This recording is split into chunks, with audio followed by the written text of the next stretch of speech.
Hola, buenas. Yo soy Facundo Viñoles, ayudante de cátedra de la Cátedra de Bioquímica Médica de la UCAMI.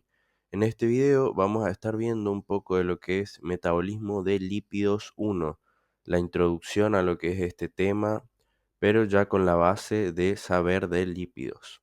Vamos a empezar con las lipoproteínas. ¿Qué son las lipoproteínas? Las lipoproteínas son complejos proteicos que en lo que es la sangre, el plasma, transportan lípidos como triacilgliceroles y ésteres de colesterol. En cuanto a su estructura, vemos que tienen una capa superficial de moléculas anfipáticas, es decir, que tienen un extremo hidrofílico o afín al agua y un extremo hidrofóbico o que repele al agua, que esta capa superficial tiene proteínas, fosfolípidos y colesterol no esterificado. En el interior de estas lipoproteínas vamos a encontrar el material hidrofóbico, que es ese que dijimos que justamente repele al agua, que van a ser los triacilgliceroles y ésteres de colesterol. En cuanto a los tipos de lipoproteínas, ordenados de manera creciente según su densidad, tenemos primeramente los kilomicrones, que tienen triacilgliceroles y ésteres de colesterol provenientes de la dieta, o sea que son exógenos, que no son sintetizados en el organismo. Después tenemos a las VLDL o lipoproteínas de muy baja densidad que poseen triacilgliceroles endógenos, o sea que son sintetizados en el organismo. Luego tenemos a las IDL o lipoproteínas de densidad intermedia que tienen triacilgliceroles y ésteres de colesterol endógenos también. Luego tenemos a las LDL o lipoproteínas de baja densidad que poseen ésteres de colesterol. Y por último a las HDL, que son las lipoproteínas de alta densidad que poseen ésteres de colesterol y fosfolípidos. Recordemos que los triacilgliceroles son los lípidos predominantes de lo que es nuestra dieta. Bueno, apolipoproteínas. ¿Qué son las apolipoproteínas? Son complejos proteicos que se unen a las lipoproteínas para desempeñar o para cumplir diferentes funciones. Algunas de ellas son la de ser cofactores o activadores de enzimas, como la ApoC2 que activa la lipoproteína lipasa, que ya lo veremos en la siguiente diapositiva. Luego también otra función es función estructural, como la ApoA1, que es necesaria para la síntesis y secreción de HDL, o la función de ser ligandos de receptores celulares, como la ApoB100, que es responsable de la unión de la LDL, o la ApoE, que es reconocida por receptores hepáticos.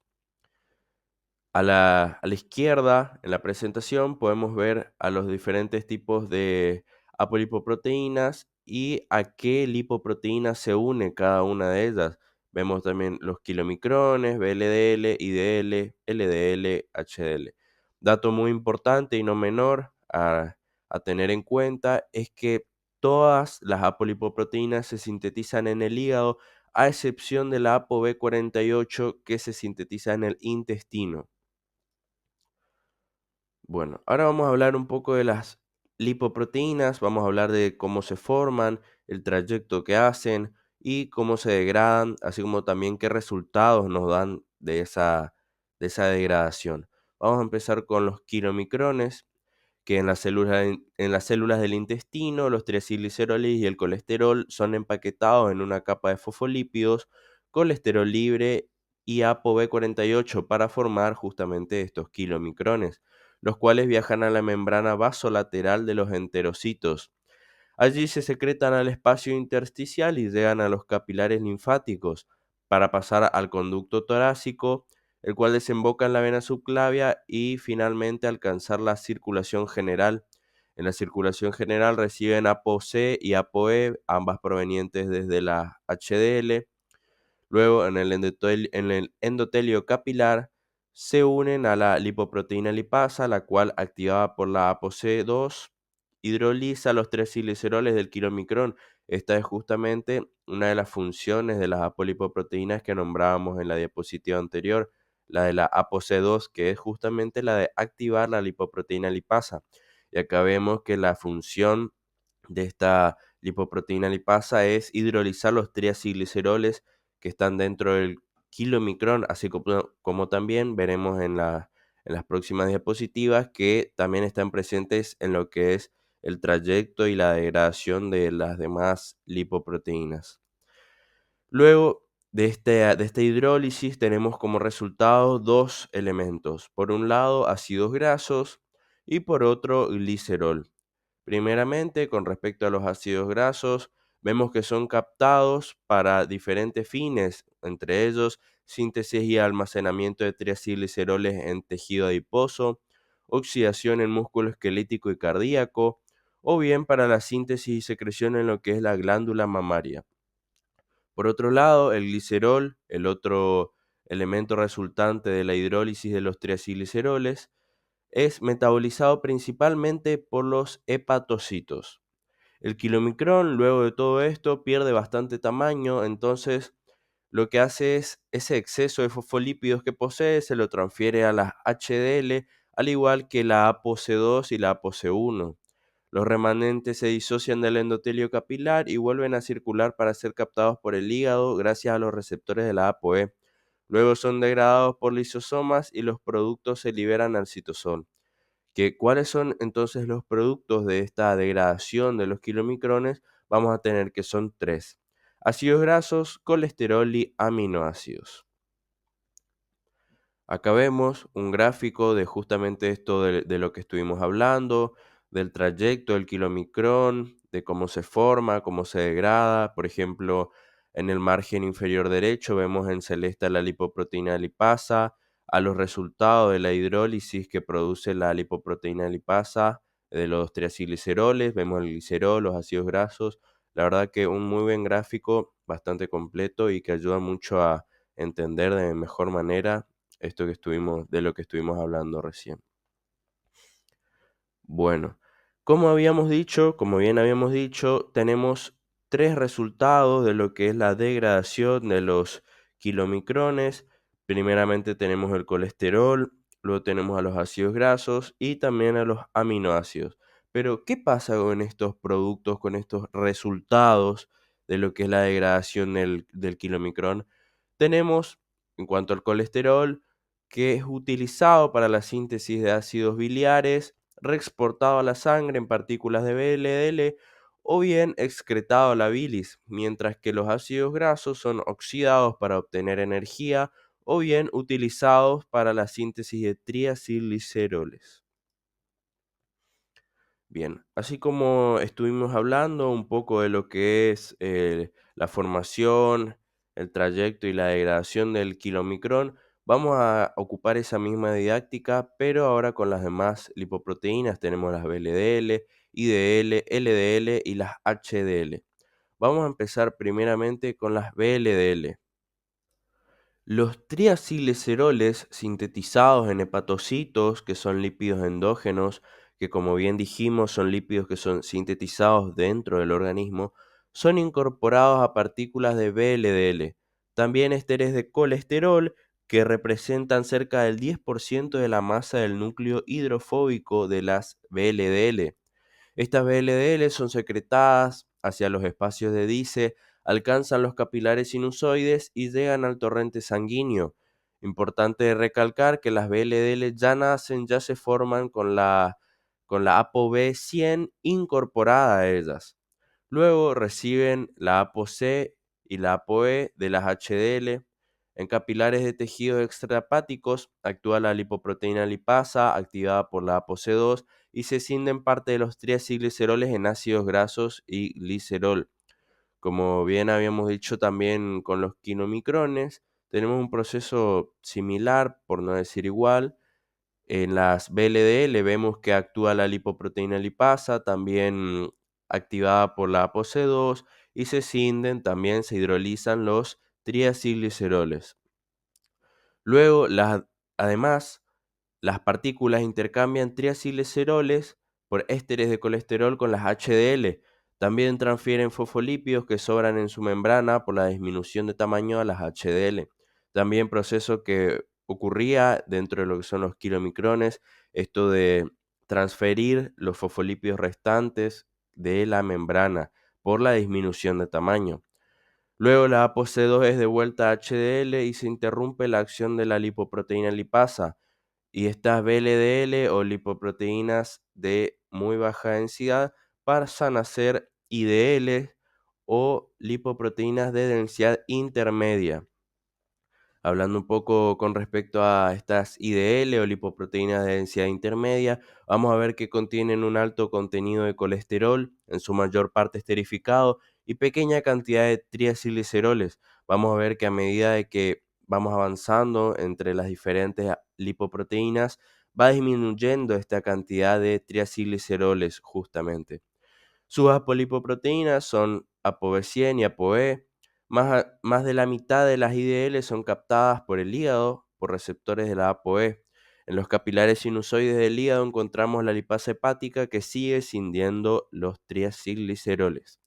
La ApoE es de vuelta a HDL y justamente toda esta serie de cambios que estuvimos nombrando en las IDL hace que se conviertan justamente en LDL o lipoproteínas de baja densidad, de las cuales vamos a hablar ahora. Estas LDL contienen en su interior prácticamente solo colesterol esterificado y ApoB100 como única proteína. Vemos que ya casi no tienen, como bien dice, en su interior prácticamente solo colesterol esterificado, casi ya no tienen triacilgliceroles como habíamos nombrado recién, que a medida de que vamos avanzando entre las diferentes lipoproteínas va disminuyendo justamente esa cantidad de triacilgliceroles. Representan el producto final de lo que son las modificaciones experimentadas por VLDL desde su llegada a la sangre. La ApoB100 tiene receptores en la superficie de todas las células, dato muy importante a recalcar. Estas LDL son captadas e introducidas por endocitosis. Sus componentes son hidrolizados por enzimas lisosomales. Los productos resultantes de esta hidrólisis por enzimas lisosomales van a ser aminoácidos, colesterol y ácidos grasos, los cuales pasan al citosol. El colesterol es incorporado a membranas y utilizado para la síntesis de hormonas esteroideas en algunas células, no en todas. El exceso es nuevamente esterificado por la CAT y almacenado en la célula para que luego los receptores de LDL sean reciclados a la membrana plasmática, digamos que vuelven para de nuevo cumplir su ciclo, para de nuevo cumplir su función. También recalcar acá, como habíamos dicho recién, la función de la CAT, la acil-CoA colesterol aciltransferasa, enzima importante en lo que es todo esta transformación de las LDL y todo lo que es este trayecto, degradación y formación que pasan justamente. Bueno, acá vemos un gráfico también de lo que estuvimos hablando. Vemos las diferentes lipoproteínas, el trayecto que hacen, las diferentes apolipoproteínas que se unen a estas lipoproteínas, en qué momento se separan. Vemos todo esto de lo que estuvimos nombrando y lo que estuvimos hablando en este gráfico. La verdad, gráfico muy completo, muy útil para poder estudiarlo, muy muy útil para poder utilizarlo, para complementar lo que es la lectura de estos temas y de estas lipoproteínas con sus apolipoproteínas. Bueno, siguiendo con lo que son las lipoproteínas, vamos a hablar un poco de las HDL. Bueno, estas HDL o lipoproteínas de alta densidad son sintetizadas en el hígado y en menor proporción en lo que es el intestino.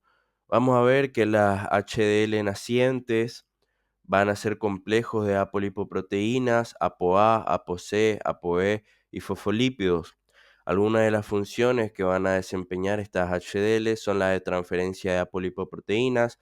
Vemos que en todos los procesos de los que estuvimos hablando estuvieron presentes estas HDL justamente prestando sus apolipoproteínas, ApoA, ApoC, ApoE, para que cumplan diferentes funciones al unirse a demás lipoproteínas.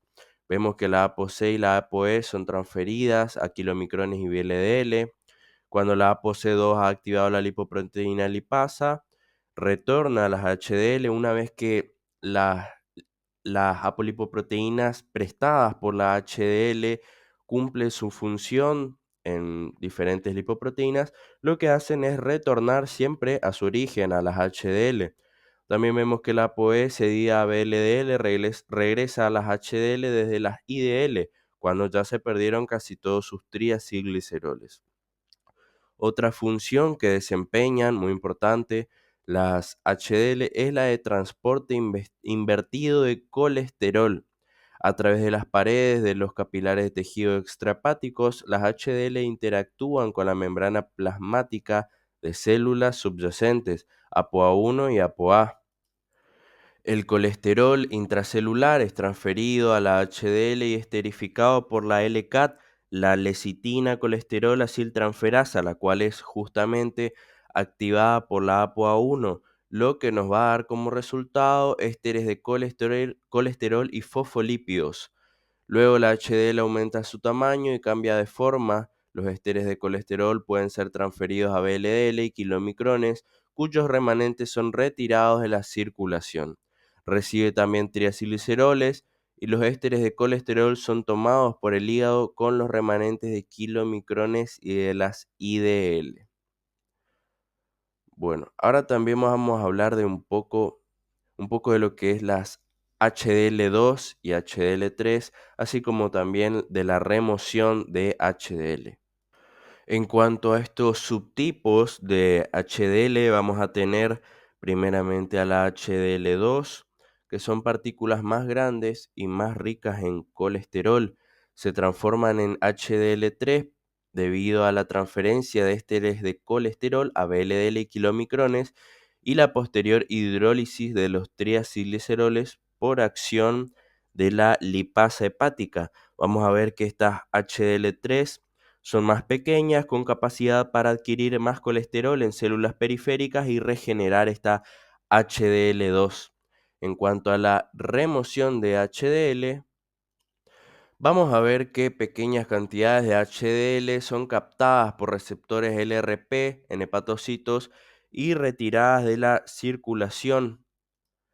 Los ésteres de colesterol del HDL ingresan al hígado y su destino final es indefinido, digamos. No está definido el destino final de estas HDL.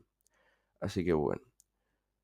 Acá vamos a ver un poco también de lo que estuvimos hablando. Vemos un gráfico muy completo donde podemos ver todo esto de lo que estuvimos hablando, la lipasa hepática, lipasa endotelial, las diferentes estructuras. Tenemos el intestino delgado, el hígado, y vemos todos estos procesos de lo que estuvimos hablando. Vemos también la LCAT. Vemos todo esto de lo que estuvimos hablando y de forma más gráfica todo este proceso que estuvimos describiendo y el cual estuvimos, digamos, estudiando más a fondo en las diapositivas anteriores, pero acá de una manera más gráfica y un poco más didáctica. Bueno, muchas gracias por su atención, espero que les sirva este video explicativo, que les sea de utilidad. Recuerden obviamente siempre complementar con lo que es la bibliografía de la cátedra, siempre, digamos, basarse en lo que es la bibliografía y de allí partir a diferentes, por ejemplo, herramientas como estos videos explicativos y demás. Espero que les sea de gran utilidad y bueno, muchas gracias por su atención.